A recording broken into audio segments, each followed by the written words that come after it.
எங்கள் நடுவிலே அசைவாடுகின்றீரே, ஆராதிப்பேன் ஆராதிப்பேன். செயல்படுகிறீர் இந்த இடத்திலே, ஆராதிப்பேன் ஆராதிப்பேன். எங்கள் நடுவிலே அசைவாடுகின்றீரே, ஆராதிப்பேன் ஆராதிப்பேன். ಆತನಿಗಾಗಿಯೇ ನಾವು ಸಿದ್ಧವಾಗಿ ಕಾಯ್ಬೇಕು. ಎಷ್ಟು ಜನ ಇದ್ದೀರಾ ಇಲ್ಲಿ ಆತನಿಗಾಗಿ ಸಿದ್ಧವಾಗಿ ಕಾಯುವರು? ರೆಡಿಯಾಗಿದ್ದೀರಾ? ಕರ್ತನ ಬರುವಾಗ ನಾವೆಲ್ಲ ಎದುರುಗೊಳ್ಳಕ್ಕೆ ಎಲ್ಲರೂ ತಯಾರಾಗಿರ್ಬೇಕು. ಯಾರು ಕೂಡ ಇಲ್ಲಿ ಬಿಡಲ್ಪಡಬಾರ್ದು. ಕರ್ತನ ಇವತ್ತು ನಮ್ಗೆ ತೋರಿಸ್ತಾನೆ ಈ ಒಂದು ಗುಂಪುಗಳನ್ನು. ಕರ್ತನ ಆರಿಸ್ಕೊಂಡು ಬಂದಿದ್ದಾನೆ. ತೋಳಗಳ ಮಧ್ಯದಿಂದ ನಮ್ಮನ್ನು ಕುರಿಗಳನ್ನು ಸಪರೇಟ್ ಮಾಡಿದ್ದಾರೆ ದೇವರು ಇವತ್ತು. ಆಮೇನ್, ಖಂಡಿತನಾ ಅಲ್ವಾ? ದೇವರು ಇವತ್ತು ತೋರಿಸಿದ್ದಾರೆ ನಮ್ಗೆ ಕುರಿಗಳು ಯಾವುದು, ತೋಳಗಳು ಯಾವುದು ಅಂತ ತೋರಿಸಿದ್ದಾರೆ.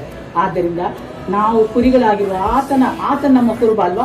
ಯೋಗವನ್ನು ನಮ್ಮ ಕುರುಬನು ಕೊರತೆ ಪಡೆಯುವಂತ ದೇವರ ವಾಕ್ಯ ಇರ್ತದೆ.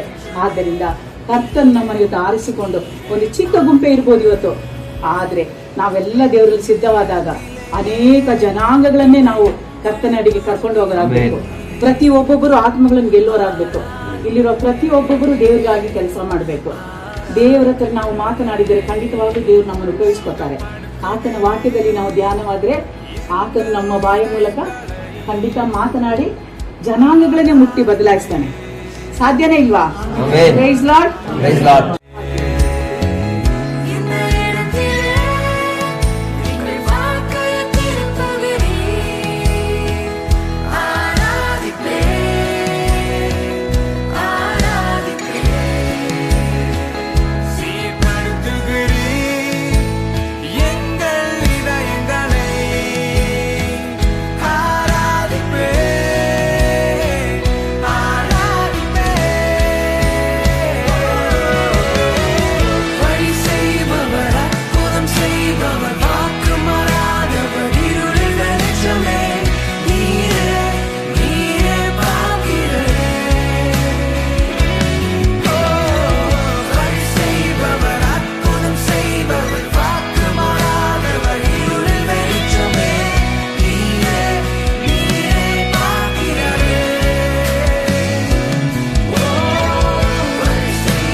செய்பவர், வாக்கு மாறாதவர், இருளில் வெளிச்சமே, நீரே நீரே பாத்திரரே. வழி செய்பவர், அற்புதம் செய்பவர், வாக்கு மாறாதவர், இருளில் வெளிச்சமே, நீரே நீரே பாத்திரரே. I use my full strength to worship you, Jesus. Hallelujah. Fill us, Lord. Holy Spirit, we welcome you. Hallelujah. Blessed assurance,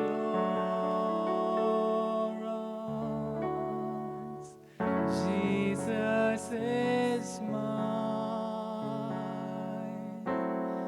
Oh, what a foretaste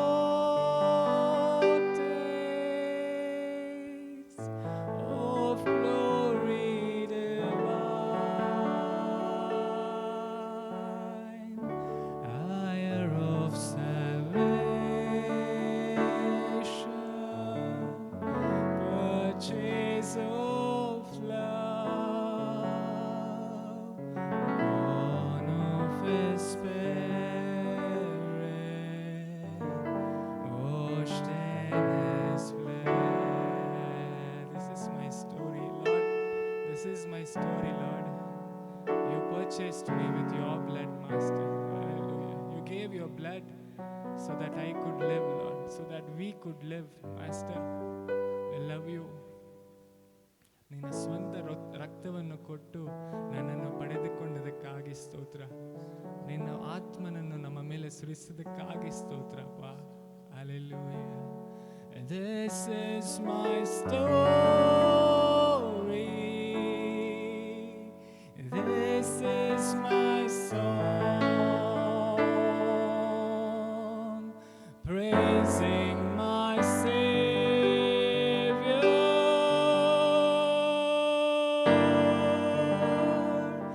all the day long.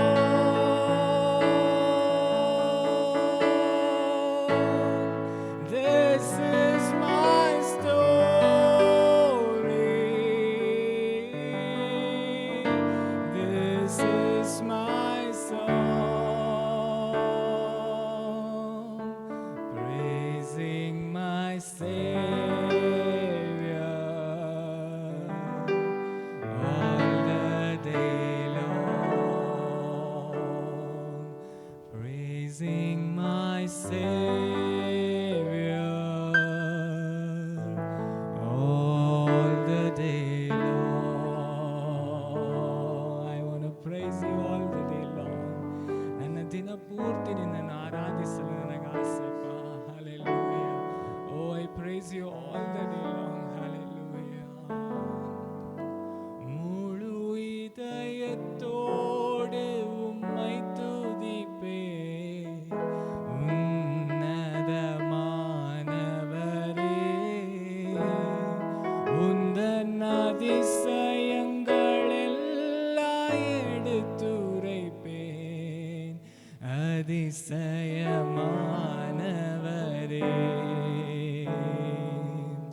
முழு இதயத்தோடு உம்மை துதிப்பேன், உன்னதமானவரே.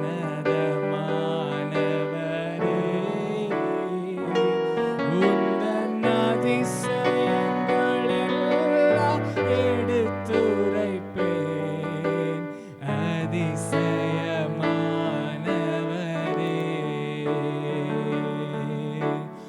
உன்னதமானவரே,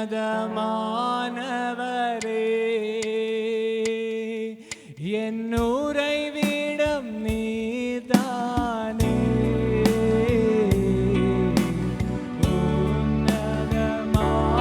உன்னதமானவரே,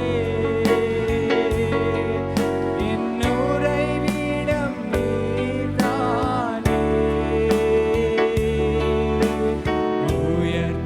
உயர்த்துகிறோம், வாழ்த்துகிறோம், வணங்குகிறோம்,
உறைவிடம் நீதானே. உயர்த்துகிறோம், வாழ்த்துகிறோம், வணங்குகிறோம், உம்மை போற்றுகிறோம். உயர்த்துகிறோம், வாழ்த்துகிறோம், வணங்குகிறோம், உம்மை போற்றுகிறோம். முழு இதயத்தோடு உம்மை துதிப்பேன். உன்னதமானவரே, உந்தன் அதிசயங்களெல்லாம் அதிசயமானவரே.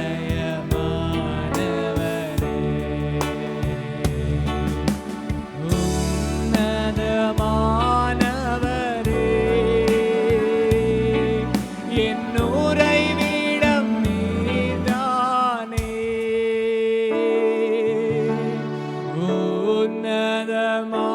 உன்னதமானவரே,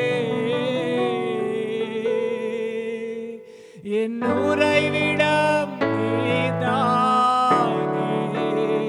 அப்பா, உயர்த்துகிறோம் இயேசுவே, வாழ்த்துகிறோம், வணங்குகிறோம், உம்மை போற்றுகிறோம். Hallelujah. Jesus, இயேசுவே, இயேசுவே. Hallelujah.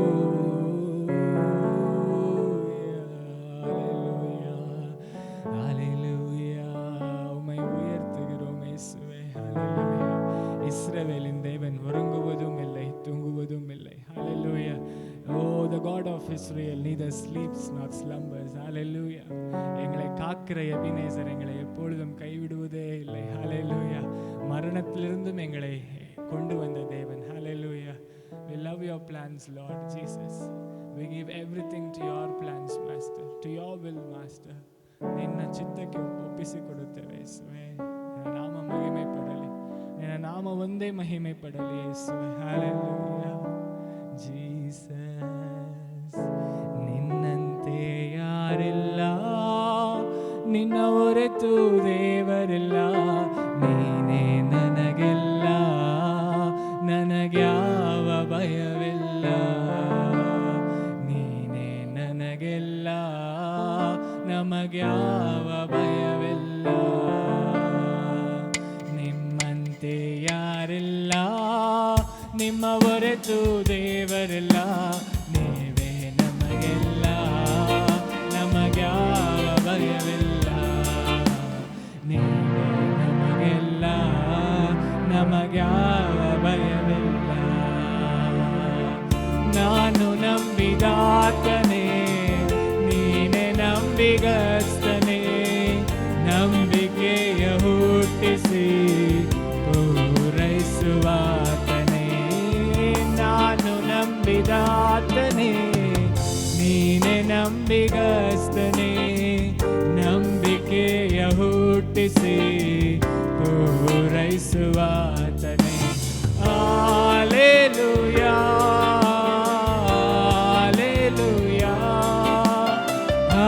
Hallelujah. Hallelujah. ನಿಮಗೆ ಸ್ತೋತ್ರ, ನಿಮಗೆ ಸ್ತೋತ್ರ, ನಿಮಗೆ ಸ್ತೋತ್ರ, ನಿಮಗೆ ಸ್ತೋತ್ರ. ನಿಮ್ಮಂತೆ ಯಾರಿಲ್ಲ, ನಿಮ್ಮ ಹೊರತು ದೇವರಿಲ್ಲ. ನೀವೇ. I see you, Lord. I see you, Jesus. ನೀನೇ ನಮಗೆಲ್ಲ, ನಮಗ್ಯಾವ ಭಯವಿಲ್ಲ. ಮರಣ ಜಯಿಸಿದಾತನೇ, ಜೀವಲೋಕದ ರಸನೇ. ಪುನರುತ್ಥಾನ ಜೀವವು ನೀನೇ ನನ್ನ ಯೇಸುವೇ. ಮರಣ ಜಯಿಸಿದಾತನೇ, ಜೀವಲೋಕದ ರಸನೇ. ಪುನರುತ್ಥಾನ ಜೀವವು ನೀನೆ ನನ್ನ ಯೇಸುವೆ. Hallelujah, hallelujah, hallelujah, hallelujah. ನಿಮಗೆ ಸ್ತೋತ್ರ, ನಿಮಗೆ ಸ್ತೋತ್ರ, ನಿಮಗೆ ಸ್ತೋತ್ರ, ನಿಮಗೆ ಸ್ತೋತ್ರ. ನಿಮ್ಮಂತೆ ನಿಮ್ಮಂತೆ ನಿಮ್ಮ ಹೊರತು ದೇವರಿಲ್ಲ. ನೀ ನನ್ನ ಯೇಸು, ನೀ ನಮ್ಮ ಯೇಸು, ನೀ ನಮ್ಮ ಯೇಸು. Oh, we love you, Lord. ಓ ಕೃಪಾಪೂರ್ಣನೇ, ಓ ಕೃಪಾಪೂರ್ಣನೇ, ಮನ ಮರುಗುವಾತನೇ, ನನ್ನ ಜೊತೆಗಾರನೇ, ಇಮ್ಯಾನುವೇಲನೇ. ಓ ಕೃಪಾಪೂರ್ಣನೇ, ಮನ ಮರುಗುವಾತನೇ, ನನ್ನ ಜೊತೆಗಾರನೇ, ಇಮ್ಯಾನುವೇಲನೇ.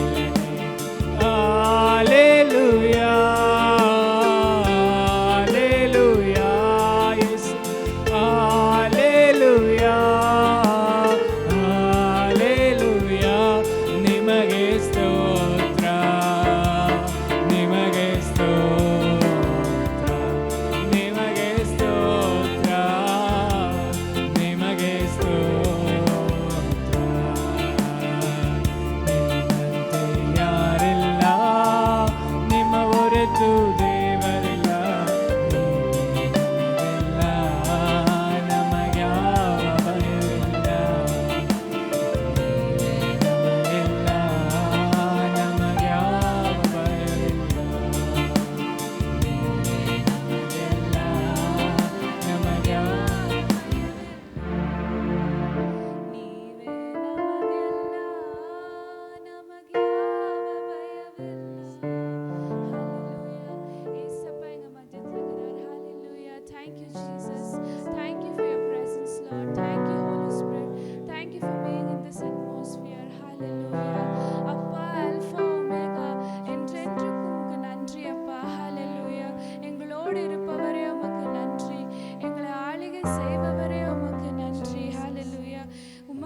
ಆತನಾಗೆ ದೇವರು ಒಬ್ಬರೂ ಇಲ್ಲ. ಆತನು ಜೀವಿಸುವಂತನಾಗಿದ್ದಾನೆ. ಹಾಲೆಲೂಯ. ಏಸಪ್ಪ ನಮ್ಮ ಮಧ್ಯದಲ್ಲಿದ್ದಾನೆ. ಜೀವವುಳ್ಳ ದೇವರು ನಮ್ಮ ಮಧ್ಯದಲ್ಲಿದ್ದಾರೆ. ಹಾಲೆಲೂಯ. ನಿನ್ನ ಹಾಗೆ ದೇವರು ಭೂಮಿಯಲ್ಲಿಲ್ಲ. ನೀನಿಲ್ಲದೆ ನಮಗೆ ಬೇರೆ ಆಧಾರವಿಲ್ಲ ಏಸಪ್ಪ.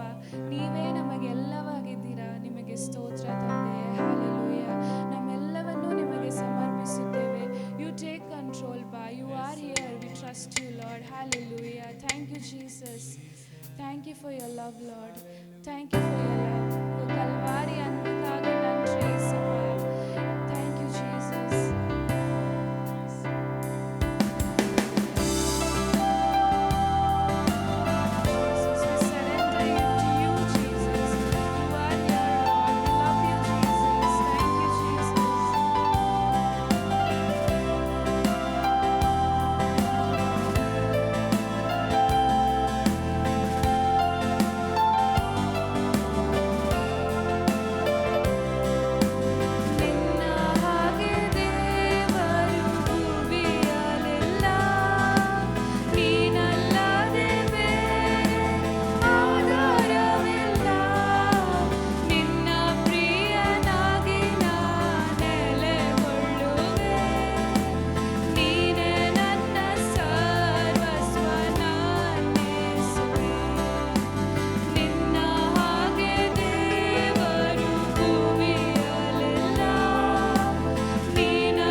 ಶುದ್ಧೀಕರಿಸು ನಿನ್ನ ವಾಕ್ಯದಿಂದಲೇ ನಿನ್ನ ಚಿತ್ತದಂತೆ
ನಿಮ್ಮ ಪಾದಕ್ಕೆ ಒಪ್ಪಿಸಿಕೊಡುತ್ತೇವೆ ಯೇಸುವೆ.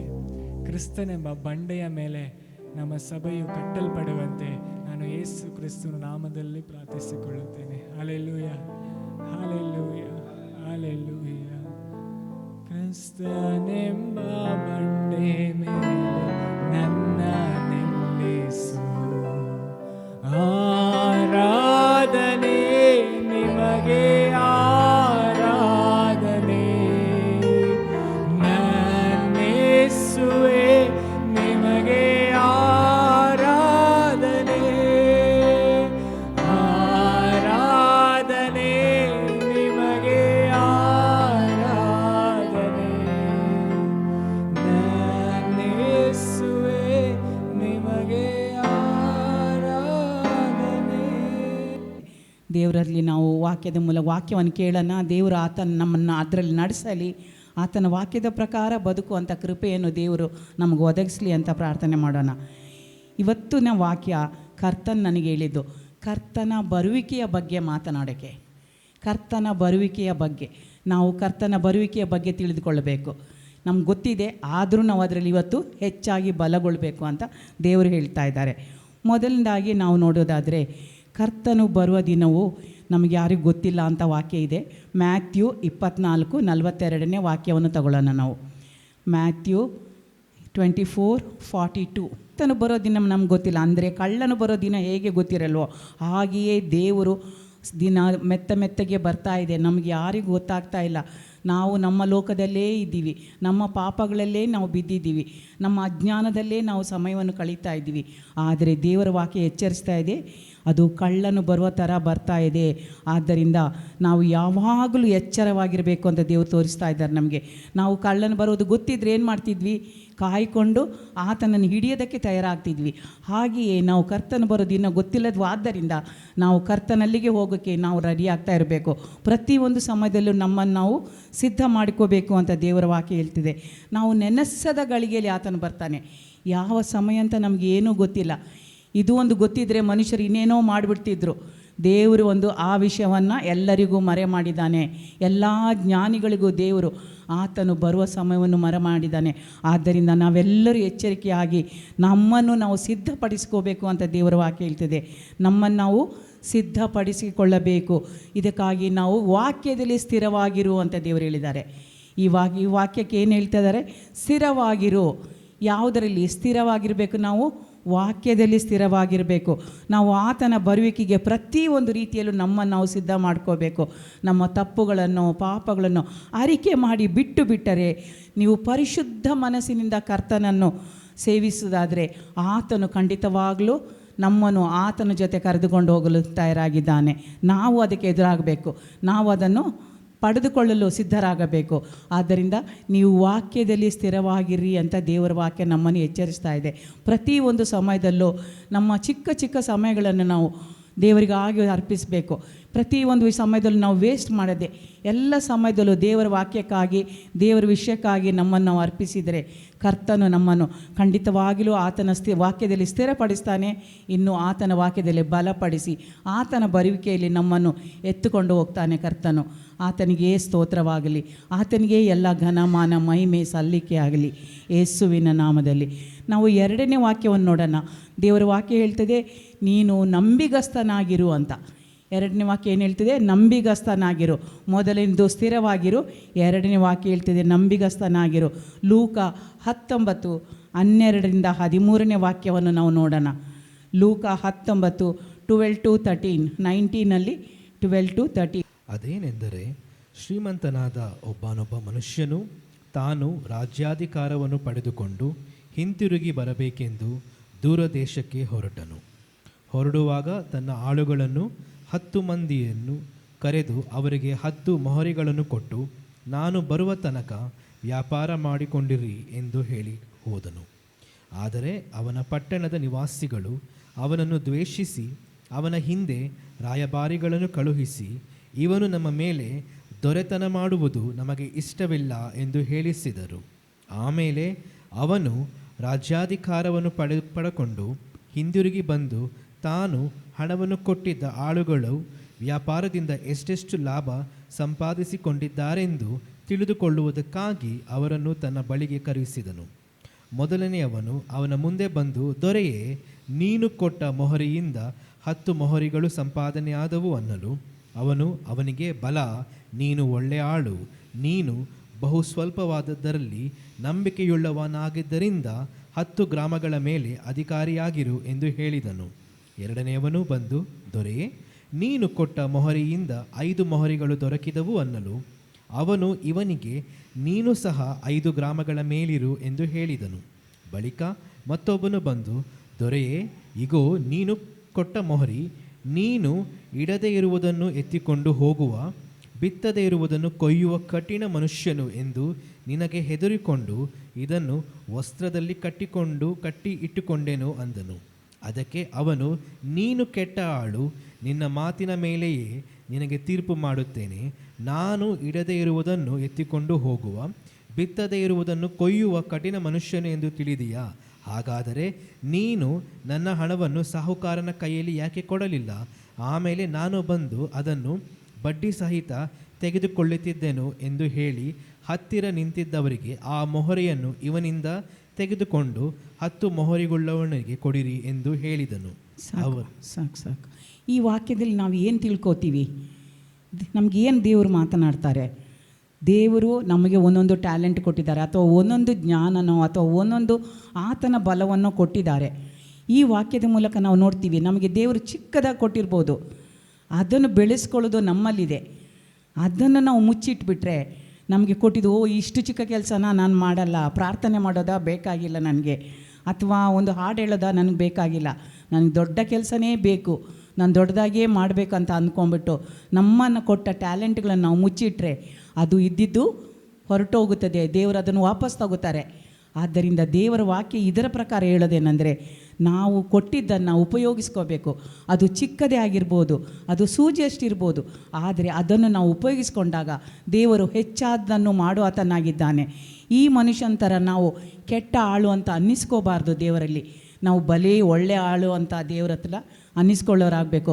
ಪ್ರತಿಯೊಬ್ಬೊಬ್ಬರು ಇಲ್ಲಿರುವವರು ಮಾತ್ರ ಅಲ್ಲ, ಈ ವಾಕ್ಯಗಳನ್ನು ಕೇಳುತ್ತಿರುವ, ಆನ್ಲೈನಲ್ಲಿ ಕೇಳುತ್ತಿರುವ ಪ್ರತಿಯೊಬ್ಬರಿಗೆ ನಾವು ಹೇಳೋದು, ಪ್ರತಿಯೊಬ್ಬರು ನಿಮಗೆ ಈ ವಾಕ್ಯವನ್ನು ಕೇಳಿ ಇದರ ಪ್ರಕಾರ ನಡೆಯಿರಿ, ನಿಮ್ಮಲ್ಲಿರುವ ಟ್ಯಾಲೆಂಟ್ಗಳನ್ನು ಕರ್ತನಿಗಾಗಿ ಉಪಯೋಗಿಸ್ಕೊಳ್ಳಿ ಅಂತ ಹೇಳ್ತಾ ಇದ್ದೀನಿ. ಈ ವಾಕ್ಯದ ಮೂಲಕ ದೇವರೇ ನಿಮ್ಮನ್ನು ಆಶೀರ್ವದಿಸಲಿ. ಮೊದಲಿಂದ ಕೊನೆಯವರೆಗೂ ದೇವರ ವಾಕ್ಯವನ್ನು ಕೇಳಿ ಪ್ರತಿಯೊಬ್ಬೊಬ್ಬರು ಇದರ ವಾಕ್ಯದ ಪ್ರಕಾರ ನಡೆಯೋರಾಗಿರಿ. ಕರ್ತನ ಬರುವಿಕೆಯಲ್ಲಿ ನಾವೆಲ್ಲರೂ ಎತ್ತಲ್ಪಡೋಣ ಅಂತ ನಾನು ದೇವರ ವಾಕ್ಯದ ಮೂಲಕ ಹೇಳ್ತಾ ಇದ್ದೀನಿ. ಅಂದರೆ ಈ ವಾಕ್ಯ ವಿಶೇಷವಾಗಿ ಹೇಳ್ತದೆ, ಇದ್ದವನಿಗೆ ಕೊಡಲ್ಪಡುವುದು, ಇಲ್ಲದವನ ಕೈಯಿಂದ ಎಲ್ಲವೂ ತೆಗೆದುಕೊಳ್ಳಲ್ಪಡುವುದು.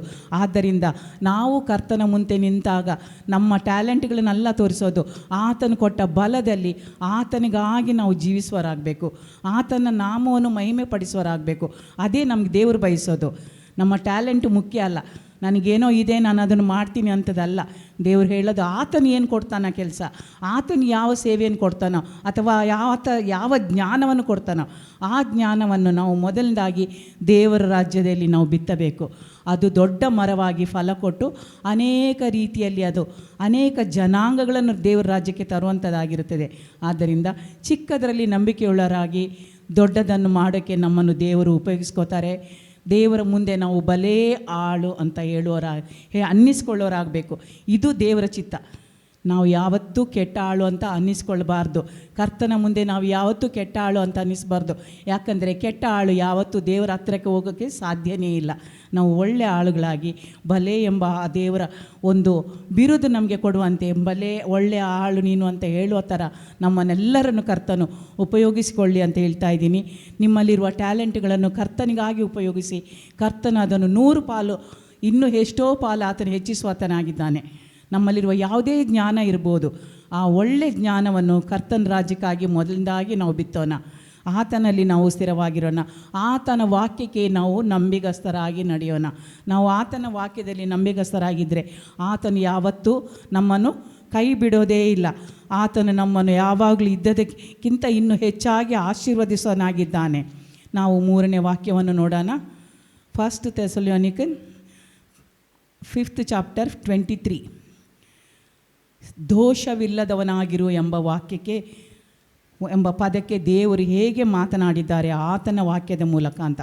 ನಾವು ದೋಷವಿಲ್ಲದವರಾಗಿರಬೇಕು. ಅದಕ್ಕಾಗಿ ಈ ವಾಕ್ಯವನ್ನು ಓದೋಣ. 1 ಥೆಸಲೋನಿಕ 5:23. ಶಾಂತಿದಾಯಕನಾದ ದೇವರು ತಾನೇ ನಿಮ್ಮನ್ನು ಪರಿಪೂರ್ಣವಾಗಿ ಪವಿತ್ರ ಮಾಡಲಿ. ನಮ್ಮ ಕರ್ತನಾದ ಯೇಸು ಕ್ರಿಸ್ತನು ಪ್ರತ್ಯಕ್ಷನಾದಾಗ ನಿಮ್ಮ ಆತ್ಮ ಪ್ರಾಣ ಶರೀರಗಳು ದೋಷವಿಲ್ಲದೆ ಸಂಪೂರ್ಣವಾಗಿ ಕಾಣಿಸುವಂತೆ ಕಾಪಾಡಲ್ಪಡಲಿ. ಆಮೇನ್, ಆಮೇನ್. ಏನು ಹೇಳ್ತದೆ ಈ ವಾಕ್ಯ? ಕರ್ತನು ಪ್ರತ್ಯಕ್ಷನಾದಾಗ ನಮ್ಮ ಆತ್ಮ ಪ್ರಾಣ ಶರೀರಗಳು ಕಾಪಾಡಲ್ಪಡಬೇಕು. ನಾವು ಭೂಮಿಯಲ್ಲಿ ಏನೇ ಮಾಡಿದರೂ ಅದು ಪ್ರಯೋಜನವಿಲ್ಲ. ನಾವು ಏನೇನೋ ಸಂಪಾದಿಸ್ತೀವಿ, ಏನೇನೋ ಕೆಲಸ ಕಾರ್ಯಗಳನ್ನು ಮಾಡ್ತೀವಿ, ಏನೇನೋ ಮಾಡಿಟ್ಕೋತೀವಿ, ಮಕ್ಕಳಿಗಾಗಿ, ಮುಂದಿನ ಇದಕ್ಕಾಗಿ, ಜನಾಂಗಕ್ಕಾಗಿ ಅಂತ ಏನೇನೋ ಮಾಡ್ತೀವಿ. ಅದೆಲ್ಲವೂ ವೇಸ್ಟು. ಆದರೆ ನಮ್ಮ ಆತ್ಮ ಪ್ರಾಣ ಶರೀರ ಮಾತ್ರ ಕರ್ತನಲ್ಲಿ ಕಾಪಾಡಲ್ಪಡಬೇಕು. ಆಗ ಮಾತ್ರ ನಾವು ನಮ್ಮನ್ನು ಕರೆಯುವ ಆತನು ನಮ್ಮನ್ನು ನಂಬಿಗಸ್ತಾನೆ ಅಂತ ನಮ್ಮನ್ನು ಆತನು ನಡೆಸ್ತಾನೆ. ಆತನು ನಮ್ಮ ನಂಬಿಗಸ್ತರಂತ ಹೇಳಬೇಕು. ಅದಕ್ಕಾಗಿ ನಾವು ಆತನ ವಾಕ್ಯಗಳ ಪ್ರಕಾರ ನಡೆಯಬೇಕು. ಆತನು ತನ್ನ ಕಾರ್ಯವನ್ನು ಸಾಧಿಸಲು ನಮ್ಮನ್ನು ನಾವು ಬಿಟ್ಟುಕೊಡ್ಬೇಕು. ಆತನು ನಮ್ಮಲ್ಲಿ ತನ್ನ ಕಾರ್ಯವನ್ನು ಸಾಧಿಸಲು ನಮ್ಮನ್ನು ನಾವು ಬಿಟ್ಟುಕೊಡ್ಬೇಕು. ನಾವು ಯಾವುದೋ ನಮ್ಮ ಇಷ್ಟದ ಪ್ರಕಾರ ನಡೀಬೇಕು, ನಮ್ಮ ಇಷ್ಟವೇ ನಡೀಬೇಕು ಅಂತ ನಾವು ಯಾವತ್ತೂ ಭಾವಿಸದೆ ಕರ್ತನಿಗಾಗಿ ನಮ್ಮನ್ನು ನಾವು ಅರ್ಪಿಸಿದಾಗ, ಕರ್ತನು ಪ್ರತ್ಯಕ್ಷನಾದಾಗ ಖಂಡಿತವಾಗಲೂ ಆತನು ನಮ್ಮ ಆತ್ಮ ಪ್ರಾಣ ಮತ್ತು ಶರೀರವನ್ನು ಕಾಪಾಡ್ತಾನೆ, ನಡೆಸ್ತಾನೆ, ಆತನಲ್ಲಿಗೆ ಕರೆದುಕೊಂಡು ಹೋಗ್ತಾನೆ. ಆಗ ಮಾತ್ರ ನಾವು ಭೂಮಿಯಲ್ಲಿ ಏನು ಮಾಡಿದ್ರೂ ಅದು ಸಾರ್ಥಕವಾಗುತ್ತದೆ. ಕರ್ತನಿಗಾಗಿ ನಾವು ಏನು ಮಾಡ್ತೀವೋ ಅದು ಮಾತ್ರ ಲೆಕ್ಕ. ನಮಗಾಗಿ ನಾವು ಮಾಡಿದ್ದು ಯಾವುದೂ ಲೆಕ್ಕಕ್ಕೆ ಬರಲ್ಲ. ಯಾಕಂದರೆ ಕರ್ತನಲ್ಲಿ ಹೋಗೋದು ಆ ಪ್ರಾಣ ಮಾತ್ರ, ಆತ್ಮ ಮಾತ್ರ. ನಮ್ಮ ಶರೀರ ಹೋಗೋದು ಭೂಮಿಗೆ. ಆದ್ದರಿಂದ ನಮ್ಮ ಶರೀರಕ್ಕಾಗಿ ನಾವು ಏನೇನೋ ಭೂಮಿಯಲ್ಲಿ ಮಾಡ್ತೀವಿ. ಆದರೆ ಕರ್ತನಿಗಾಗಿ ನಾವು ಮಾಡಬೇಕು. ಆತನಲ್ಲಿ ನಾವು ದೋಷವಿಲ್ಲದವರಾಗಿರಬೇಕು. ಆತನ ವಾಕ್ಯದ ಪ್ರಕಾರ ನಾವು ನಡೆಯಬೇಕು. ಅದಕ್ಕಾಗಿ ನಾವು ಏನು ಮಾಡಬೇಕು? ನಮ್ಮ ತಪ್ಪುಗಳನ್ನು ಪಾಪಗಳನ್ನು ಅರಿಕೆ ಮಾಡಿ ಬಿಟ್ಟು ಆತನ ಚಿತ್ತದ ಪ್ರಕಾರ ನಡೆಯುವುದಕ್ಕೆ ಆತನಿಗೆ ನಾವು ಒಪ್ಪಿಸಿಕೊಡುವರಾಗಬೇಕು. ಪ್ರತಿಯೊಂದು ಮುಂಜಾನೆಯೂ ನಾವು ಕರ್ತನಲ್ಲಿ ಆ ದಿನವನ್ನು ಕರ್ತನಿಗಾಗಿ ಒಪ್ಪಿಸಿಕೊಟ್ಟು, ಕರ್ತನೇ ಈ ದಿನದಲ್ಲಿ ನನ್ನನ್ನು ದೋಷವಿಲ್ಲದವನಾಗಿ ನಡೆಸುವಂಥ ನಾವು ಕರ್ತನಲ್ಲಿ ಮೊರೆ ಇಡುವುದಾದರೆ ಕರ್ತನು ಖಂಡಿತವಾಗಲೂ ನಮ್ಮನ್ನು ಆ ದಿನದ ಪೂರ್ತಿ ಕೂಡ ನಾವು ಬದುಕಿರುವ ಒಂದೊಂದು ದಿನ ಕೂಡ ನಮ್ಮನ್ನು ದೋಷವಿಲ್ಲದವರಾಗಿ ನಮ್ಮನ್ನು ನಡೆಸ್ತಾನೆ. ನಮ್ಮ ಆತ್ಮ ಪ್ರಾಣ ಶರೀರಗಳು ಕಾಪಾಡಲ್ಪಡ್ತದೆ. ಅದಕ್ಕಾಗಿ ನಮ್ಮನ್ನು ಯಾವಾಗಲೂ ನಾವು ಕರ್ತನಲ್ಲಿ ಬಲಪಡಿಸ್ಕೋಬೇಕು. ಹೇಗೆ ಕರ್ತನಲ್ಲಿ ಬಲಪಡಿಸೋಕ್ಕೆ ಸಾಧ್ಯ? ಕರ್ತನ ವಾಕ್ಯವನ್ನು ಓದುವುದರ ಮೂಲಕ, ಅದನ್ನು ನಾವು ಧ್ಯಾನ ಮಾಡೋದರ ಮೂಲಕ, ಅದರ ವಾಕ್ಯವನ್ನು ಅರಿತು ಅದರ ಪ್ರಕಾರ ಬದುಕಿ ಆತನ ಚಿತ್ತಕ್ಕೆ ನಮ್ಮನ್ನು ಒಪ್ಪಿಸಿಕೊಡೋದರ ಮೂಲಕ ಮಾತ್ರ ನಾವು ದೋಷವಿಲ್ಲದವರಾಗಿ ಬದುಕೋಕ್ಕೆ ಸಾಧ್ಯ. ತಪ್ಪುಗಳು ನಡೀತದೆ, ಆದರೆ ಆ ತಪ್ಪುಗಳನ್ನು ತಿದ್ದುಕೊಂಡು ಬದುಕುವವನೇ ನಿಜವಾದ ಮನುಷ್ಯ, ನಿಜವಾದ ದೇವರಿಗೆ ಬೇಕಾದ ಆಳಾಗಿರ್ತಾನೆ. ನಮ್ಮ ತಪ್ಪುಗಳನ್ನು ನಾವು ತಿದ್ದುಕೊಂಡು ಮುನ್ನಡಿಬೇಕು. ಕರ್ತನಿಗೆ ಹೇಳಬೇಕು, ಕರ್ತನೇ ನೀನೇ ಮುನ್ನಡೆಸು. ಪವಿತ್ರಾತ್ಮರ ಹಸ್ತಕ್ಕೆ ನಮ್ಮನ್ನು ಒಪ್ಪಿಸಿಕೊಡೋದಾದರೆ ಆತನು ನಮ್ಮನ್ನು ನಡೆಸ್ತಾನೆ. ಆತನು ಯಾವತ್ತೂ ನಮ್ಮನ್ನು ಕೈ ಬಿಡೋನಲ್ಲ. ಆತನು ಹೇಳಿದಾನೆ, ಇಂದು ನಾಳೆ ಎಂದೆಂದು ಮಾರ್ಪಾಡದ ದೇವರು ಅಂತ ನಮ್ಗೆ ಗೊತ್ತಿದೆ. ನಮ್ಮನ್ನು ಅಪ್ಪ ಅಮ್ಮ ಕೈ ಬಿಟ್ಟರೂ ಕೂಡ, ಬಂಧು ಬಳಗ ನಮ್ಮನ್ನು ಕೈ ಬಿಟ್ಟರು ಕೂಡ ನಮ್ಮನ್ನು ಕೈ ಹಿಡಿದು ನಡೆಸುವ ಆತನು ಆತನೇ ಆಗಿದ್ದಾನೆ. ಆದ್ದರಿಂದ ನಾವು ಆತನಿಗೆ ದೋಷವಿಲ್ಲದವರಾಗಿರಬೇಕು. ಆತನ ಮುಂದೆ ನಾವು ದೋಷವಿಲ್ಲದವರಾಗಿ ಕಾಣಿಸಿಕೊಳ್ಳಬೇಕು. ನಮ್ಮಲ್ಲಿರುವ ಎಲ್ಲ ಕೆಟ್ಟತನಗಳನ್ನು ಕರ್ತನಿಗೆ ಒಪ್ಪಿಸಿ, ತಂದೆಯೇ ಪ್ರತಿ ಮುಂಜಾನೆಯಲ್ಲಿ ಕರ್ತನಲ್ಲಿ ನಾವು ಕೇಳ್ಕೋಬೇಕು, ನಮ್ಮನ್ನು ಶುದ್ಧಿಪಡಿಸು ಕರ್ತನೆ. ನಮ್ಮಲ್ಲಿರುವ ತಪ್ಪುಗಳನ್ನು ತೆಗೆದು ನಿನ್ನ ಒಳ್ಳೆತನಗಳಿಂದ ನಮ್ಮನ್ನು ತುಂಬು ಕರ್ತನೆ ಅಂತ ನಾವು ಕೇಳೋದಾದರೆ ಆತನು ನಮ್ಮನ್ನು ದೋಷವಿಲ್ಲದವರಾಗಿಯೇ ನಡೆಸ್ತಾನೆ. ಆತನ ನಾಮಕ್ಕೆ ಮಾತ್ರ ಮಹಿಮೆ ಆಗಲಿ. ನಾವು ಇನ್ನೊಂದು ವಾಕ್ಯವನ್ನು ಓದೋಣ. ವಿಧೇಯನಾಗಿರು. ದೇವರ ವಾಕ್ಯ ಹೇಳ್ತಿದೆ ವಿಧೇಯನಾಗಿರು ಅಂತ. 1 ತಿಮೋತಿ 6:14 ಈ ವಾಕ್ಯ ಹೇಳಲ್ಪಟ್ಟಿದೆ. ಅದನ್ನು ನಾವು ತಿಳ್ಕೊಳ್ಳೋಣ. ವಿಧೇಯನಾಗಿರು. ದೇವರ ವಾಕ್ಯಕ್ಕೆ ನಾವು ಹೇಗೆ ವಿಧೇಯರಾಗಬೇಕು ಅಂತ 1 ತಿಮೋತಿ 6:14 ನಮ್ಮ ಕರ್ತನಾದ ಯೇಸು ಕ್ರಿಸ್ತನು ಪ್ರತ್ಯಕ್ಷನಾಗುವ ತನಕ ನೀನು ಸುವಾರ್ತೆಯ ವಿಧಿಯನ್ನು ನಿಷ್ಕಳಂಕವಾಗಿಯೂ ನಿಂದಾರಹಿತವಾಗಿಯೂ ಕಾಪಾಡಬೇಕು. ಆಮೇನ್, ಆಮೇನ್. ಏನು ಹೇಳ್ತದೆ ಈ ವಾಕ್ಯ ನೋಡಿ, ಎಷ್ಟು ಚೆನ್ನಾಗಿದೆ ಅಲ್ವಾ? ನಮ್ಮ ಕರ್ತನಾದ ಯೇಸು ಕ್ರಿಸ್ತನು ಪ್ರತ್ಯಕ್ಷನಾಗುವ ತನಕ ಇವತ್ತಿಂದ ಅಲ್ಲ, ನಾವು ಹುಟ್ಟಿದಾಗಿಂದ ಹೇಳ್ತಿದ್ದಾರೆ. ಆದರೆ ನಾವು ನಿನ್ನೆ ತನಕನೂ ನಾವು ತಪ್ಪಿಸ್ಥರಾಗಿದ್ದರು, ಇವತ್ತಿನ ದಿನದಲ್ಲಿ ಕರ್ತನಿಗೆ ನಾವು ವಿಧೇಯರಾಗಬೇಕು.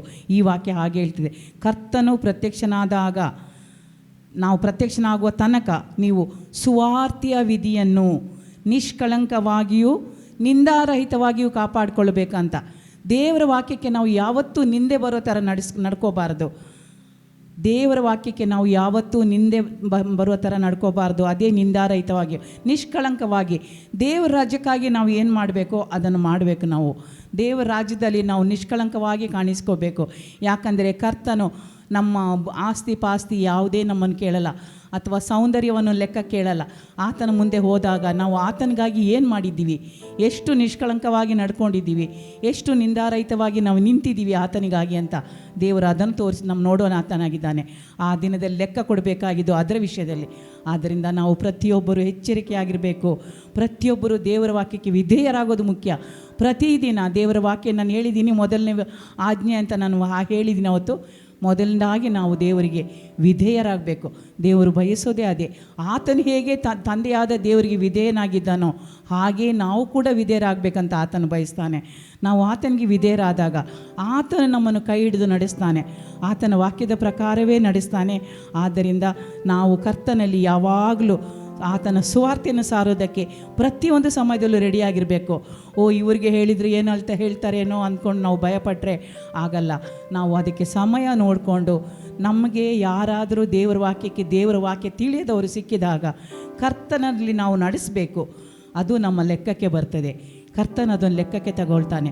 ಆತನ ರಾಜ್ಯವನ್ನು ವಿಸ್ತರಿಸೋದೇ ನಮ್ಮ ಗುರಿಯಾಗಿರಬೇಕು. ಆತನ ರಾಜ್ಯದಲ್ಲಿ ನಾವು ಯಾವತ್ತೂ ನಿಷ್ಕಳಂಕವಾದವರು, ನಿಂದಾರಹಿತವರಾದವರು ಅಂತ ಅನ್ನಿಸ್ಕೊಳ್ಳಬೇಕು. ಅದಕ್ಕಾಗಿ ನಮ್ಮ ಜೀವನವನ್ನು ಮುಡಿಪಾಗಿಡೋಣ. ನಾವೆಲ್ಲರೂ ಇವತ್ತು ಅರಿಕೆ ಮಾಡೋಣ.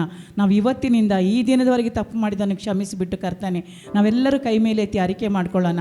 ಪವಿತ್ರ ಆತ್ಮರೇ, ನಿಮಗೆ ಸ್ತೋತ್ರ ರಾಜ. ನಿನ್ನ ವಾಕ್ಯಕ್ಕೆ ವಿಧೇಯರಾಗಬೇಕಂತ ನೀನು ಹೇಳಿದ್ಯಾ ಕರ್ತನೆ. ಅಪ್ಪ, ಆ ವಾಕ್ಯದ ಪ್ರಕಾರ ಕರ್ತನೆ ನಾವು ವಿಧೇಯರಾಗಲು ನಮ್ಮನ್ನು ಬಲಪಡಿಸು. ಅಪ್ಪ ಕರ್ತಾದಿ ನಮ್ಮಲ್ಲಿ ಎಷ್ಟೊಂದು ಬಲಹೀನತೆಗಳಿದೆ, ಆದರೆ ನೀನು ನಮ್ಮಲ್ಲಿ ಬಂದಾಗ ಆ ಬಲಹೀನತೆಗಳೆಲ್ಲ ನಿನ್ನ ವಾಕ್ಯದ ಪ್ರಕಾರ, ನಿನ್ನ ಬಲಹೀನತೆಯಲ್ಲಿ ನನ್ನ ಬಲವು ಪೂರ್ಣ ಸಾಧಕವಾಗುವುದು ಅಂತ ಹೇಳಿದ್ಯಾ ಕರ್ತನೆ. ನನ್ನ ಕೃಪೆಯೇ ನಿನಗೆ ಸಾಕು ಅಂತ ಹೇಳಿದ ದೇವರು, ಇವತ್ತಿನ ದಿನದಲ್ಲಿ ನಮ್ಮನ್ನು ನಿನ್ನ ವಾಕ್ಯಕ್ಕೆ ವಿಧೇಯರಾಗೋ ಥರ ನಮ್ಮನ್ನು ಬಲಪಡಿಸು. ನಾವು ಪ್ರತಿಯೊಂದು ಸಮಯದಲ್ಲೂ ನಿನ್ನ ವಾಕ್ಯವನ್ನು ಧ್ಯಾನಿಸುವರಾಗುವಂತೆ ನಮ್ಮನ್ನು ಬಲಪಡಿಸು ಕರ್ತನೆ. ನಾವು ನಿನ್ನ ಮುಂದೆ ಬಂದಾಗ ಕರ್ತನೆ ನಿನ್ನ ಸ್ವಾರ್ಥೆಯ ವಿಧಿಯನ್ನು ಕೈಕೊಂಡವರಾಗಿ ನಿನ್ನ ಮುಂದೆ ಸದಾ ನಾವು ನಿಷ್ಕಳಂಕರಾಗಿ ಕಾಣಿಸಿಕೊಳ್ಳಕ್ಕೆ ಹಾಗೂ ನಿಂದಾರಹಿತವಾಗಿ ಕಾಣಿಸಿಕೊಳ್ಳಕ್ಕೆ ನಮ್ಮನ್ನು ನೀನು ಉಪಯೋಗಿಸಿಕೊಳ್ಳುವುದಕ್ಕಾಗಿ ನಿನಗೆ ಸ್ತೋತ್ರ ರಾಜ. ಅಪ್ಪ ಪವಿತ್ರಾತ್ಮ ದೇವರೇ, ಈ ಲೋಕದಲ್ಲಿ ಅಪ್ಪ ಹಲವು ಸಮಸ್ಯೆಗಳುಂಟು, ಅದರ ಮುಂದೆ ನಾವು ನಿಷ್ಕಳಂಕವಾಗಿ ನಿಲ್ಲಲು ನಮಗೆ ಸಹಾಯ ಮಾಡು. ನಿಂದಾರಹಿತರಾಗಿ ನಿಲ್ಲಲು ನಮಗೆ ಸಹಾಯ ಮಾಡು ರಾಜ. ನಿನ್ನ ಬಲ ನಮಗೆ ಸದಾ ಬೇಕು. ಪವಿತ್ರಾತ್ಮರೇ, ನಮ್ಮನ್ನು ನಡೆಸಿ ಅಂತ ಕೇಳೋಣ. ಕರ್ತನು ಕಾರ್ಯವನ್ನು ಮಾಡ್ತಾನೆ, ನಮ್ಮನ್ನು ಆತನು ಬಲಪಡಿಸ್ತಾನೆ. ಆತನೊಬ್ಬನಿಗೆ ಸ್ತೋತ್ರವಾಗಲಿ. ಆತನೊಬ್ಬನ ನಾಮಕ್ಕೆ ಮಾತ್ರ ಮಹಿಮೆ ಆಗಲಿ. ನಾವು ಎಚ್ಚರವಾಗಿರುವಂಥ ದೇವರು ವಾಕ್ಯ ಹೇಳ್ತಿದೆ. ನಾವು ಯಾವುದ್ರ ಬಗ್ಗೆ ತಿಳ್ಕೊತಾ ಇದ್ದೀವಿ ಅಂತ ಗೊತ್ತಲ್ಲ, ಕರ್ತನ ಬರುವಿಕೆಯ ಬಗ್ಗೆ. ಮೊದಲನೇದು ಯಾವುದು? ಸಿದ್ಧವಾಗಿರು. ನೆನಪಿದೆಯಾ? ಮೊದಲನೇದು ಸಿದ್ಧವಾಗಿರು. ಎರಡನೇದು ದೇವರು ಹೇಳ್ತಾರೆ ನಂಬಿಗಸ್ತನಾಗಿರು. ದೇವರ ರಾಜ್ಯಕ್ಕಾಗಿ ಆತನ ಪ್ರತ್ಯಕ್ಷತೆ ಸಮಯದಲ್ಲಿ ನಾವು ಸಿದ್ಧರಾಗಿರಬೇಕು. ನಂಬಿಗಸ್ತನಾಗಿದ್ದರೆ ಮಾತ್ರ ನಾವು ಅಲ್ಲಿ ಹೋಗೋಕ್ಕೆ ಸಾಧ್ಯ. ಮೂರನೇದಾಗಿ ದೋಷವಿಲ್ಲದವನಾಗಿರುವಂಥ ದೇವರ ವಾಕ್ಯ ಹೇಳ್ತದೆ.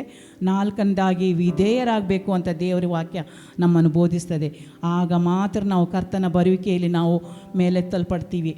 ಈಗ ನಾವು ನೋಡೋದಾದರೆ ಎಚ್ಚರವಾಗಿರ್ರಿ ಅಂತ ದೇವರ ವಾಕ್ಯ ನಮ್ಮನ್ನು ಬೋಧಿಸ್ತದೆ. ಪ್ರಿಯರಾದ ಮಕ್ಕಳೇ, ಆತನು ಪ್ರತ್ಯಕ್ಷನಾಗುವಾಗ ನಾವು ಆತನ ಆಗಮನದಲ್ಲಿ ಆತನ ಮುಂದೆ ನಿಲ್ಲಲು ನಾಚಿಕೆ ಪಡದೆ ಧೈರ್ಯದಿಂದಿರುವಂತೆ ಆತನಲ್ಲಿ ನೆಲೆಗೊಂಡಿರೋಣ. ಆಮೇನ್. ಏನು ಈ ವಿಷಯ? ನಾಚಿಕೆ ಪಡದಂತೆ ಅಂತ ಇದೆ. ಏಕೆ ನಾಚಿಕೆ ಪಡಬೇಕು? ನಾವು ಕರ್ತನ ರಾಜ್ಯದಲ್ಲಿ ತಪ್ಪು ಮಾಡಿದರೆ ಮಾತ್ರ ನಾಚಿಕೆ ಪಡಬೇಕು ಅಲ್ವಾ? ನಾವು ಯಾವುದೇ ರೀತಿಯ ತಪ್ಪುಗಳನ್ನು ಮಾಡಲಿಲ್ಲದಿದ್ದರೆ ನಾವು ನಾಚಿಕೆ ಪಡಬೇಕಾದ ಪ್ರಸಂಗ ಎಲ್ಲೂ ಬರಲ್ಲ. ಕರ್ತನ ಮುಂದೆ ಮಾತ್ರ ಅಲ್ಲ, ಯಾವ ಮನುಷ್ಯರ ಮುಂದಲೂ ನಾವು ನಾಚಿಕೆ ಪಡಬೇಕಾದ ಪ್ರಸಂಗ ಬರಲ್ಲ. ಯಾಕಂದರೆ ನಮಗೆ ನಾವು ಮಾಡ್ತಾ ಇರೋದು ಸರಿ ತಪ್ಪು ಅಂತ ನಮಗೆ ದೇವರು ಜ್ಞಾನ ಕೊಟ್ಟಿದ್ದಾರೆ. ದೇವರ ಚಿತ್ತಕ್ಕೆ ವಿರುದ್ಧವಾಗಿ ನಡೆಯುವುದೇ ನಾಚಿಕೆ ಪಡುವಂಥ ವಿಷಯ. ನಾವು ಯಾವತ್ತೂ ದೇವರ ವಿಷಯಕ್ಕೆ ವಿರೋಧವಾಗಿ ನಡೆಯಬಾರ್ದು. ಅದು ನಡೆದಾಗಲೇ ಮಾತ್ರ ನಾವು ನಾಚಿಕೆ ಪಡೆಯಬೇಕಾದ ವಿಷಯ. ಆದ್ದರಿಂದ ದೇವರ ವಾಕ್ಯ ಹೇಳ್ತದೆ, ನೀವು ನೆಲೆಗೊಂಡಿರಿ ಅಂದರೆ, ಆದ್ದರಿಂದ ಆತನು ಪ್ರತ್ಯಕ್ಷನಾಗುವಾಗ ನಾವು ಆತನ ಮುಂದೆ ಯಾವತ್ತೂ ಆತನ ಆಗಮನದಲ್ಲಿ ಮುಂದೆ ನಿಲ್ಲಲು ನಾವು ಧೈರ್ಯವಾಗಿರಬೇಕು. ಯಾಕಂದರೆ ತಪ್ಪು ಮಾಡಲಿಲ್ಲ ಅಂದರೆ ನಮಗೆ ಧೈರ್ಯ ಆಟೋಮೆಟಿಕ್ ಆಗಿ ಬರುತ್ತೆ. ನಾವು ಯಾರಿಗೂ ಭಯಪಡಬೇಕಾಗಿಲ್ಲ. ಎಷ್ಟು ಜನ ನಮ್ಮ ಎದುರಿಸಲಿ, ನಾವು ಒಬ್ಬರೇ ಇರ್ಬೋದು, ಆದರೆ ನಮ್ಮ ಜೊತೆ ದೇವರಿದ್ದಾರೆ ಅಲ್ವಾ. ನಮ್ಮ ಜೊತೆ ಕರ್ತನು ಸದಾ ಇದ್ದಾನೆ. ಆತನು ನಮ್ಮನ್ನು ಸದಾ ನಡೆಸುವಾತನಾಗಿದ್ದಾನೆ. ನಾವು ತಪ್ಪು ಮಾಡದಿದ್ದಾಗ ಧೈರ್ಯ ಆಟೋಮೆಟಿಕ್ಕಾಗಿ ನಮ್ಗೆ ಬರುತ್ತೆ.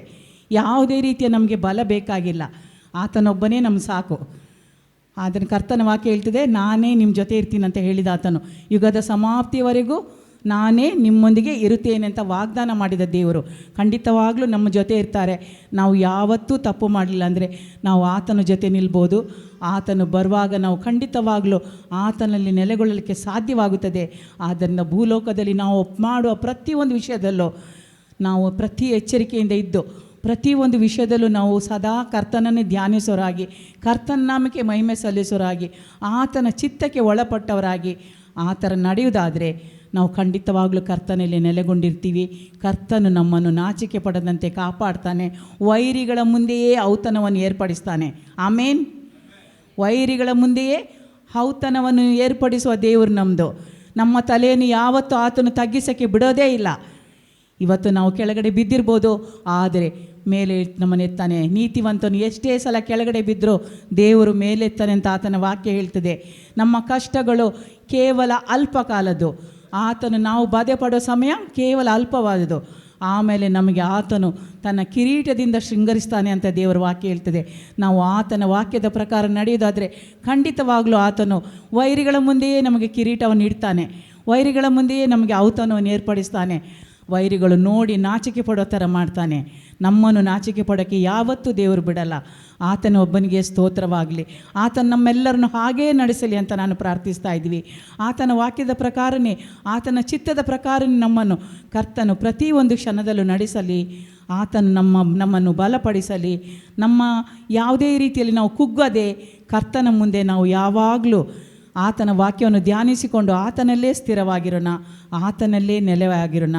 ಆತನೊಬ್ಬನಿಗೆ ಮಹಿಮೆ ಆಗಲಿ. ನಾವು ಕೊನೆಯ ವಾಕ್ಯವನ್ನು ನೋಡೋಣ. ಎದುರು ನೋಡುತ್ತಿರುವುದು, ನಾವು ಏನು ಎದುರು ನೋಡ್ತಿದ್ದೀವಿ ಅಂತ ದೇವ್ರ ವಾಕ್ಯ ಹೇಳ್ತಿದೆ. ನಾವು ಕರ್ತನ ಪ್ರತ್ಯಕ್ಷತೆ ಬಗ್ಗೆ ಏನು ಎದುರು ನೋಡ್ತಾ ಇದ್ದೀವಿ. ಟೈಟಸ್ 2:13. ನಾವು ಭಕ್ತಿಹೀನತೆಯನ್ನು, ಲೋಕದ ಆಶಯಗಳನ್ನು ವಿಸರ್ಜಿಸಿ ಭಾಗ್ಯಕರವಾದ ನಿರೀಕ್ಷೆಯನ್ನು, ಅಂದರೆ ಮಹಾದೇವರ ಮತ್ತು ನಮ್ಮ ರಕ್ಷಕನಾದ ಯೇಸುಕ್ರಿಸ್ತನ ಪ್ರಭಾವದ ಪ್ರತ್ಯಕ್ಷತೆಯನ್ನು ಎದುರು ನೋಡುತ್ತಾ ಇಹಲೋಕದಲ್ಲಿ ಸ್ವಸ್ಥಚಿತ್ತರಾಗಿಯೂ ನೀತಿವಂತರಾಗಿಯೂ ಭಕ್ತಿಯುಳ್ಳವರಾಗಿಯೂ ಬದುಕಬೇಕೆಂದು ಅದು ನಮಗೆ ಬೋಧಿಸುತ್ತದೆ. ಆಮೆನ್. ಹಲ್ಲೆಲೂಯಾ. ಈ ವಾಕ್ಯ ನಮಗೇನು ಹೇಳ್ತಿದೆ? ನಾವು ಭಕ್ತಿಹೀನತೆಯನ್ನು, ಲೋಕದ ಆಸೆಗಳನ್ನು ವಿಸರ್ಜಿಸಬೇಕಂತ ಹೇಳ್ತಾ ಇದೆ. ಭಕ್ತಿಹೀನತೆ ಅಂದರೆ ಏನು? ದೇವರ ಮೇಲೆ ಪ್ರೀತಿ ಇಲ್ಲದೇ ಇರೋದು, ದೇವರ ಮೇಲೆ ನಂಬಿಕೆ ಇಲ್ಲದೇ ಇರೋದು, ನಂಬಿಕೆ ಇಲ್ಲದಂಥ ಕೆಲಸಗಳನ್ನು, ದೇವರಿಗೆ ಇಷ್ಟವಿಲ್ಲದಂಥ ಕೆಲಸಗಳನ್ನು ಮಾಡೋದು, ಅದನ್ನು ವಿಸರ್ಜಿಸಬೇಕು. ವಿಸರ್ಜಿಸೋದಂದರೆ ಬಿಟ್ಟು ಬಿಡಬೇಕು ಅಂತ ದೇವರ ವಾಕ್ಯ ಹೇಳ್ತಿದೆ. ಭಾಗ್ಯಕರವಾದ ನಮಗೆ ದೊರಕಬೇಕಾದ ಭಾಗ್ಯ ಮುಂದೆ ಕಾದಿದೆ. ಅದನ್ನು ನಾವು ನಿರೀಕ್ಷೆ ಮಾಡಬೇಕು. ಈ ಭಾಗ್ಯಕರವಾದ ನಿರೀಕ್ಷೆಯನ್ನು, ಅಂದರೆ ದೇವರ ಮತ್ತು ನಮ್ಮ ರಕ್ಷಕನಾದ ಯೇಸು ಕ್ರಿಸ್ತನ ಪ್ರಭಾವದ ಪ್ರತ್ಯಕ್ಷತೆಯನ್ನು ಎದುರು ನೋಡಬೇಕಂತಿದೆ. ಏನು ಎದುರು ನೋಡಬೇಕಂತ ಹೇಳಿದೆ? ದೇವರ ಪ್ರತ್ಯಕ್ಷತೆಯನ್ನು, ಆತನ ಪ್ರಭಾವದ ಪ್ರತ್ಯಕ್ಷತೆಯನ್ನು ನಾವು ಎದುರು ನೋಡೋರಾಗಿರಬೇಕು. ಅಂದರೆ ಆತನು ಬರುವಾಗ ನಾವು ಎದುರುಗೊಳ್ಳೋಕ್ಕೆ ಸಿದ್ಧವಾಗಿರಬೇಕು ಅಂತ, ನಮ್ಮನ್ನು ನಾವು ತಯಾರು ಮಾಡಿಕೊಂಡಿರಬೇಕು ಅಂತ ಈ ವಾಕ್ಯ ನಮಗೆ ಹೇಳ್ತದೆ. ನಾವು ಸ್ವಸ್ಥಚಿತ್ತರಾಗಿಯೂ ನೀತಿವಂತರಾಗಿಯೂ ಭಕ್ತಿಯುಳ್ಳವರಾಗಿಯೂ ಬದುಕಬೇಕೆಂದು ದೇವರ ವಾಕ್ಯ ನಮ್ಗೆ ಬೋಧಿಸ್ತದೆ. ನಾವು ಯಾವಾಗಲೂ ಸ್ವಸ್ಥಚಿತ್ತರಾಗಿರಬೇಕು. ನಮಗೆ ಇಷ್ಟ ಪ್ರಕಾರ ಮಾಡಿ, ನಾವು ತಪ್ಪುಗಳನ್ನು ಮಾಡಿ ದೇವರ ರಾಜ್ಯದಲ್ಲಿ ನಾವು ಕೆಟ್ಟ ಆಳು ಅಂತ ಅನ್ನಿಸಿಕೊಳ್ಳದೆ ಒಳ್ಳೆಯ ಆಳು ಅಂತ ಅನ್ನಿಸಿಕೊಂಡು ಕರ್ತನ ವಾಕ್ಯದ ಪ್ರಕಾರ ನಡೆದು ನೀತಿವಂತರಾಗಿ ಆತನ ನಾಮಕ್ಕೆ ಮಹಿಮೆ ಬರೋ ಥರ ನಾವು ಬದುಕಿದರೆ, ಹಾಗೂ ಪ್ರತಿಯೊಂದು ಸಮಯದಲ್ಲೂ ಕರ್ತನಲ್ಲಿ ಭಕ್ತಿ ಇಟ್ಟು ನಾವು ಪ್ರಾರ್ಥಿಸಿದಾಗ ಕರ್ತನ ನಮ್ಮ ಪ್ರಾರ್ಥನೆಯನ್ನು ಕೇಳ್ತಾನೆ ಅಂತ ನಂಬಿಕೆ ನಮಗಿರಬೇಕು. ನಾವು ಸಂಶಯ ಪಡದೆ ಯಾವುದನ್ನಾದರೂ ಕೇಳಿದರೆ ಕರ್ತನು ಕೊಡೋನಾಗಿದ್ದಾನೆ. ನಮ್ಮ ಪ್ರಾರ್ಥನೆಯಲ್ಲಿ ಸಂಶಯವಿರಬಾರದು. ದೇವರ ವಾಕ್ಯ ಹೇಳ್ತದೆ, ನೀನು ಸಂಶಯ ಪಡದೆ ಈ ಬಂಡೆಯನ್ನು ಹೋಗಿ ಸಮುದ್ರಕ್ಕೆ ಬೀಳು ಅಂತ ಹೇಳಿದರೆ ಅದು ಬೀಳ್ತದೆ ಅಂತ. ಹಾಗೆಯೇ ನಾವು ಬೇಡುವ ಪ್ರಾರ್ಥನೆಗಳಲ್ಲಿ ನಮಗೆ ನಂಬಿಕೆ ಇರಬೇಕು. ಇವತ್ತು ನಾನು ಬೇಡಿದನು ದೇವರು ಕೊಟ್ಟೇ ಕೊಡ್ತಾನೆ. ತಡ ಮಾಡಿದರೂ ಆತನು ಉತ್ತರಿಸುವನಾಗಿದ್ದಾನೆ. ದೇವರು ತಡ ಮಾಡಿದರೂ ನಮಗೆ ಉತ್ತರಿಸುವನಾಗಿದ್ದಾನೆ. ಆದ್ದರಿಂದ ನಾವು ಸಂಶಯ ಪಡಬಾರ್ದು. ನಮ್ಮ ಪ್ರಾರ್ಥನೆಗಳು ನೆರವೇರಲಿಲ್ಲ ಅಂತ ನಾವು ಸಂಶಯ ಪಡಬಾರ್ದು. ಕರ್ತನಲ್ಲಿ ನಾವು ಸದಾ ಭಕ್ತಿ ಇಟ್ಟುಕೊಂಡು ಪ್ರಾರ್ಥನೆ ಮಾಡಿ ಆತನ ಪ್ರತ್ಯಕ್ಷತೆಯನ್ನು ನಾವು ಎದುರು ನೋಡಬೇಕು. ಏನನ್ನು ಎದುರು ನೋಡಬೇಕಂತ ಹೇಳಿದೆ ಈ ವಾಕ್ಯ? ದೇವರ ಪ್ರಭಾವದ ಪ್ರತ್ಯಕ್ಷತೆಯನ್ನು. ಆತನ ಪ್ರಭಾವ ಹೇಗೆ ಬರುತ್ತೆ? ಮೆತ್ತಗೆ ಬರುವಾಗ ಈ ಸಲ ಇಲ್ಲ, ತುತೂರಿಗಳೊಡನೆ ಆತನು ಬರ್ತಾನೆ. ಆತನು ಭಯಂಕರವಾಗಿ ಬರುವಾಗ ನಾವು ಆ ಪ್ರತ್ಯಕ್ಷತೆಯನ್ನು ಎದುರು ನೋಡುವವರಾಗಿರಬೇಕು. ಅದನ್ನು ಎದುರಿಸುವಂಥ ಧೈರ್ಯ ನಮಗಿರಬೇಕು. ಇಲ್ಲಿ ನಾವು ತಪ್ಪು ಮಾಡಿದರೆ, ಪಾಪ ಮಾಡಿದರೆ ನಾವು ಅದನ್ನು ಎದುರಿಸೋಕ್ಕೆ ಸಾಧ್ಯನೇ ಇಲ್ಲ. ನಾವು ಪಾತಾಳಕ್ಕೆ ಹೋಗಬೇಕಾಗುತ್ತೆ. ನಾವು ಆತನೊಂದಿಗೆ ಹೋಗಬೇಕಾದ್ರೆ ಆತನ ಚಿತ್ತದ ಪ್ರಕಾರನೇ ಬದುಕಿ, ಆತನ ವಾಕ್ಯದ ಪ್ರಕಾರನೇ ಬದುಕಿ, ಪ್ರತಿಯೊಂದು ಸಮಯದಲ್ಲೂ ಆತನಲ್ಲಿ ನಾವು ಸ್ಥಿರವಾಗಿ ಆತನ ವಾಕ್ಯದಲ್ಲಿ ನೆಲೆಗೊಂಡು ದೋಷವಿಲ್ಲದವರಾಗಿ ಕಾಣಿಸಿಕೊಂಡು ಪ್ರತಿಯೊಂದು ಸಮಯದಲ್ಲೂ ನಂಬಿಕಸ್ಥರಾಗಿ ಕರ್ತನ ಪ್ರತ್ಯಕ್ಷತೆಯನ್ನು ಎದುರು ನೋಡೋಣ ಅಂತ ಈ ವಾಕ್ಯದ ಮೂಲಕ ಹೇಳ್ತಾ ಇದ್ದೀನಿ. ನಾವೆಲ್ಲರೂ ಎದ್ದು ನಿಂತು ಪ್ರಾರ್ಥನೆ ಮಾಡೋಣ. ಕರ್ತನ ರಾಜ್ಯದಲ್ಲಿ ನಾವೆಲ್ಲರೂ ಆತನನ್ನು ಎದುರುಗೊಳ್ಳೋರಾಗೋಣ. ಆತನ ಪ್ರಭಾವದಲ್ಲಿ ಆತನು ನಮ್ಮನ್ನು ಸೇರಿಸಿಕೊಳ್ಳಲಿ ಅಂತ ಪ್ರಾರ್ಥಿಸೋಣ. ಪ್ರತಿಯೊಬ್ಬರು ಬಾಯಿ ತೆರೆದು ಪ್ರಾರ್ಥನೆ ಮಾಡಿ. ಕರ್ತನ್ ನಮ್ಮೆಲ್ಲರನ್ನು ಆಶೀರ್ವದಿಸಲಿ. ಈ ವಾಕ್ಯವನ್ನು ಕೇಳಿದ ಪ್ರತಿಯೊಬ್ಬೊಬ್ಬರು ಕೂಡ ಯೇಸು ಕ್ರಿಸ್ತನ ನಾಮದಲ್ಲಿ ಆಶೀರ್ವದಿಸಲ್ಪಡಲಿ. ಪವಿತ್ರಾತ್ಮರಿಗೆ ನಾವು ಈ ಸಮಯದಲ್ಲಿ ಅನ್ಯ ಭಾಷೆಯಲ್ಲಿ ಪ್ರಾರ್ಥನೆ ಮಾಡೋಣ. Hallelujah, glory to Jesus, praise you Jesus, wonderful God. Ori shabari kala balantara bala barisha kala manantara bala ori barasa balantara balari baba barasa kala manta ಉಖ ಬಾಲ ಸೀತಾ ಲಸಿಕಾ ಬಾಬಾಲ ಜೀಸಸ್. ಕರ್ತನೇ ನಿನಗೆ ಸ್ತೋತ್ರ ರಾಜ. ಪವಿತ್ರಾತ್ಮರೇ ನಿಮಗೆ ಸ್ತೋತ್ರ ಕರ್ತನೆ. ಅಪ್ಪ ರಾಜಾದಿರಾಜನೇ, ಪವಿತ್ರಾತ್ಮ ದೇವರೇ, ನಿನ್ನ ಬರುವಿಕೆಯಲ್ಲಿ ಕರ್ತನೆ ನಮ್ಮನ್ನು ನೀನು ಕರ್ತನೆ ಎಚ್ಚರಪಡಿಸಿದ್ದಕ್ಕಾಗಿ ಸ್ತೋತ್ರ ರಾಜ. ನೀನು ಬರುವ ಮುಂದೆ ಕರ್ತನೆ ನಾವೆಲ್ಲವೂ ಕರ್ತನೆ ನಿನ್ನ ಚಿತ್ತದ ಪ್ರಕಾರ ನಡೆದು ನಾವು ನಿನ್ನ ವಾಕ್ಯದಲ್ಲಿ ಸ್ಥಿರವಾಗಿ ನಿಂತು ಕರ್ತನೆ ನಿನ್ನ ವಾಕ್ಯದಲ್ಲೇ ನಾವು ನೆಲೆಗೊಂಡು ರಾಜ ನಿನ್ನ ರಾಜ್ಯವನ್ನು ಎದುರು ನೋಡುವವರಾಗಲೂ ನಮಗೆ ಸಹಾಯ ಮಾಡು. ಯಾವತ್ತೂ ಕೂಡ ಕರ್ತನೆ ಅಪ್ಪ ನಾವು ಕೆಟ್ಟ ಆಳು ಅನ್ನಿಸಿಕೊಳ್ಳದೆ ಭಲೇ ಆಳು ಅಂತ ಅನ್ನಿಸಿಕೊಳ್ಳುವಂಥ ಕೃಪೆಯನ್ನು ನಮಗೆ ದಯಪಾಲಿಸಿಕೊಡು. ನಮ್ಮಲ್ಲಿರುವ ತಪ್ಪುಗಳನ್ನು ಬಿಟ್ಟು ಬಿಡುವಂಥ ಕೃಪೆಯನ್ನು ಕೊಡು ಕರ್ತನೆ. ಅಪ್ಪ ಒಳ್ಳೆಯ ನಿನ್ನ ಗುಣಗಳನ್ನು ನಾವು ಸೇರಿಸಿಕೊಳ್ಳುವಂತೆ ನಮಗೆ ಸಹಾಯ ಮಾಡು ಕರ್ತನೆ. ರಾಜಾದಿರಾಜನೇ, ನೀನು ಮಹಿಮೆಯಾಗಿ ಬರುವಾಗ ಕರ್ತನೆ ಮಹಿಮೆಯ ರೂಪದವನೇ ನಮ್ಮನ್ನು ಕೂಡ ನೀನು ಸೇರಿಸಿಕೋ. ನಾವು ನಿನ್ನಲ್ಲಿ ಸೇರಿಕೊಳ್ಳಲು ನಾವು ಅರ್ಹರಾಗುವಂತೆ ನಮ್ಮನ್ನು ಬಲಪಡಿಸು ಏಸಪ್ಪ. ಇಲ್ಲಿ ಬಂದಿರುವ ಪ್ರತಿಯೊಬ್ಬೊಬ್ಬರು ಕೂಡ ಕರ್ತನೆ ಈ ಒಂದು ಕರ್ತನೆ ಸಂದೇಶವನ್ನು ನಿನ್ನ ಸುವಾರ್ತೆಯನ್ನು ಕೇಳೋ ಪ್ರತಿಯೊಬ್ಬರು ಕೂಡ ನಿನ್ನ ಬರುವಿಕೆಯಲ್ಲಿ ಎತ್ತಲ್ಪಡಲಿ ಅಂತ ಬೇಡ್ತಾ ಇದ್ದೀನಿ ರಾಜ. ಅವರ ತಪ್ಪುಗಳನ್ನು ಅವರು ಅರಿಕೆ ಮಾಡಿ ಬಿಟ್ಟು ಬಿಡುವಂಥ ಕೃಪೆಯನ್ನು ಅವರಿಗೆ ಒದಗಿಸು ರಾಜ. ನಿನ್ನ ನಾಮಕ್ಕೆ ಅವರು ಯೋಗ್ಯರಾಗಿ ಜೀವಿಸುವಂತೆ ನಿನ್ನ ಬರುವಿಕೆಯಲ್ಲಿ ಪ್ರತಿ ಒಬ್ಬೊಬ್ಬರು ಕೂಡ ಕರ್ತನೆ ನಿನ್ನೊಂದಿಗೆ ಕರ್ತನೆ ಮೇಲೆತ್ತಲ್ಪಡುವಂತೆ ನೀನು ಮಾಡಿದ ಬಿಡಾರಗಳಲ್ಲಿ ವಾಸಿಸುವರಾಗುವಂತೆ ಕರ್ತನೆ ನಮ್ಮೆಲ್ಲರನ್ನು ಬಲಪಡಿಸು ರಾಜ. ಅದಕ್ಕಾಗಿ ನಮ್ಮನ್ನು ಒಬ್ಬೊಬ್ಬರನ್ನು ತಯಾರು ಮಾಡು ಕರ್ತನೆ. ಇದುವರೆಗೂ ಯಾರಾದರೂ ತಪ್ಪುಗಳನ್ನು ಮಾಡಿದರೆ ಪಾಪಗಳನ್ನು ಮಾಡಿದರೆ ಅಪ್ಪ ಮೋಸಕರವಾದ ಜೀವನಗಳಲ್ಲಿ ಜೀವಿಸ್ತಿದ್ದರು ರಾಜ, ಈ ದಿನದಲ್ಲಿ ಅವರನ್ನು ಕ್ಷಮಿಸುವಂತ ಬೇಡ್ತಾ ಇದ್ದೀವಿ. ಅವರು ಮಾನಸಾಂತರ ಪಟ್ಟು ನಿನಗಾಗಿ ಜೀವಿಸುವರಾಗುವಂತೆ ನಿನ್ನ ನಾಮವನ್ನು ಮಹಿಮೆ ಪಡಿಸುವರಾಗುವಂತೆ ಅಪ್ಪ ಕರ್ತನೆ ನಿನಗಾಗಿ ನಿನ್ನ ವಾಕ್ಯದ ಪ್ರಕಾರ ನಡೆಯುವಂತೆ ನಿನ್ನ ವಾಕ್ಯದ ಅರಿವು ಅವರಿಗೆ ಬರಲಿ. ಪವಿತ್ರಾತ್ಮ ದೇವರೇ, ನಿಮ್ಮ ಹಸ್ತಕ್ಕೆ ಕರ್ತನೆ ಇಲ್ಲಿ ಬಂದಿರುವ ಪ್ರತಿಯೊಬ್ಬೊಬ್ಬ ಅಪ್ಪ ದೇವ ಮಕ್ಕಳನ್ನು ಕೂಡ ಕರ್ತನೆ ಈ ವಾಕ್ಯಗಳನ್ನು ಕೇಳುವ ಕರ್ತನೆ ನೀನು ಸೃಷ್ಟಿಸಿದ ಪ್ರತಿಯೊಂದು ಜನರನ್ನು ಕೂಡ ನಿನ್ನ ಹಸ್ತಕ್ಕೆ ಒಪ್ಪಿಸ್ತಾ ಇದ್ದೀವಿ. ಪ್ರತಿಯೊಬ್ಬೊಬ್ಬರನ್ನು ಕೂಡ ನೀನು ಆಶೀರ್ವದಿಸು. ಪ್ರತಿಯೊಬ್ಬೊಬ್ಬರು ಕೂಡ ನಿನ್ನ ಬರುವಿಕೆಯಲ್ಲಿ ಎತ್ತಲ್ಪಡಲಿ. ಪ್ರತಿಯೊಬ್ಬೊಬ್ಬರಿಗೂ ಕರ್ತನೆ ಅಪ್ಪ ನಿನ್ನ ಭಯ ಬರಲಿ. ಈ ಭೂಮಿಯಲ್ಲಿ ಬದುಕಿರುವಾಗ ನಿನ್ನ ಭಯದಲ್ಲಿ ಬದುಕುವಂತೆ ಅಪ್ಪ ಪ್ರತಿಯೊಬ್ಬೊಬ್ಬರನ್ನು ಬಲಪಡಿಸು. ಯೇಸು ಕ್ರಿಸ್ತನ ಪರಿಶುದ್ಧಳ ನಾಮದಲ್ಲಿ ನಮ್ಮ ಪರಲೋಕ ತಂದೆಯೇ, ಆಮೇನ್.